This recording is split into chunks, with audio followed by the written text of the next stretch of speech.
Hello, good morning, everyone, and thank you for joining my presentation today. I'll begin with introducing myself, and then I'll tell you what today's topic is. My name is Zafirah Syahrani. I'm from the Indonesian Department, Faculty of Humanities, Universitas Airlangga.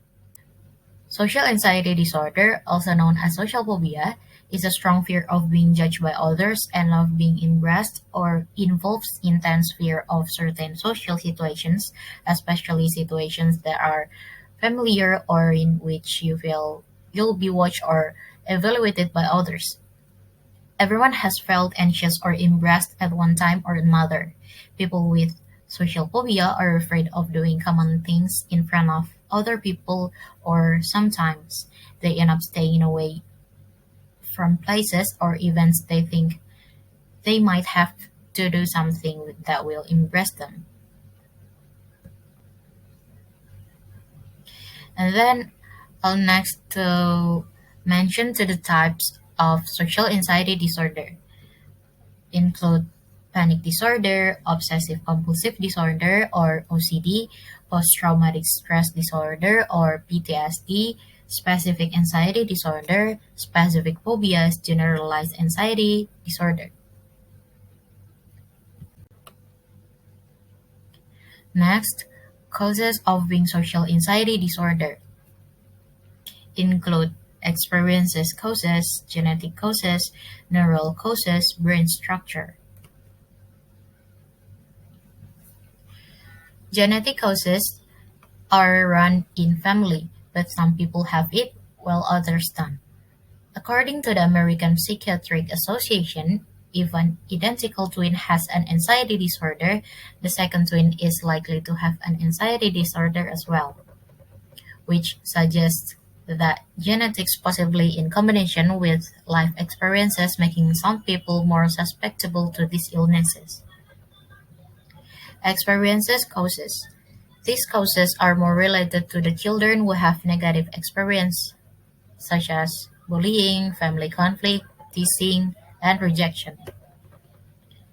And the third, I have neural causes. The level of dopamine are lower in those in people who have social anxiety disorder.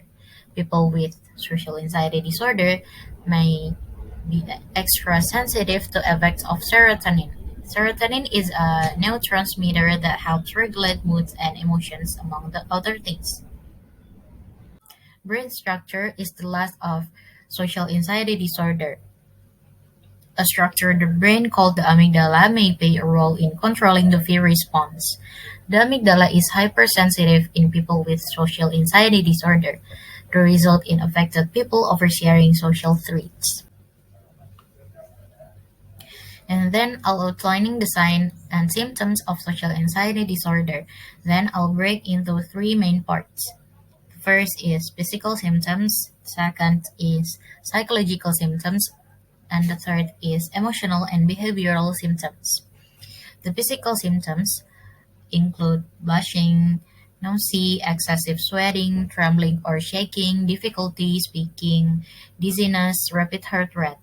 Psychological symptoms include worrying intensely about social situations, worrying about embracing yourself in a social situation, worrying that other people will notice you are stressed or nervous, and the last is needing a drink to face a social situation.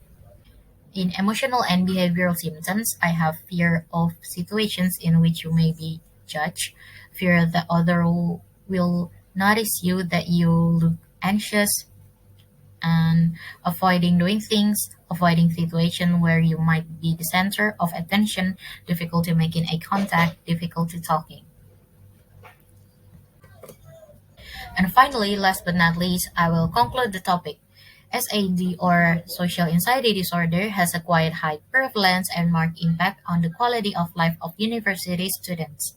There is no level of difference in social anxiety between new college students and old college students or based on gender, indicating that these two factors are not a major factor in social anxiety. These findings necessitate more hard efforts in recognizing and treating SAD in the academic constitutions. Early detection and appropriate treatment will help in reducing the bad consequences of this common disorder. Before I finish, let me just say of quotes for these topics. I will confident and never lose it. Never attention what people say. You can never keep happy and satisfied all people's world. Encourage those who suffer in this problem. Don't dishonor these people. Okay, thank you for listening. I hope you get insight from this short presentation and goodbye.